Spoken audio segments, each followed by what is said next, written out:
Discipline isn't a feeling, it's a choice. Force yourself to start, even when you don't feel like it.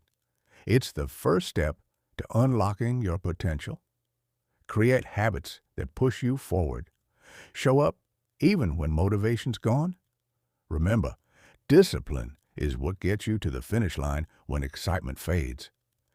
The path to success isn't easy, but discipline makes it possible. As Will Durant said, "We are what we repeatedly do." Excellence, then, is not an act, but a habit.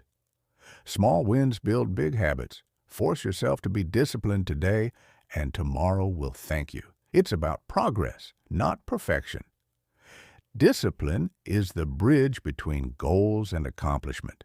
Cross it. Every step you take, no matter how small, brings you closer to your dreams. So, what's holding you back? Force yourself to be disciplined. The results will be worth it. End with, discipline is the key.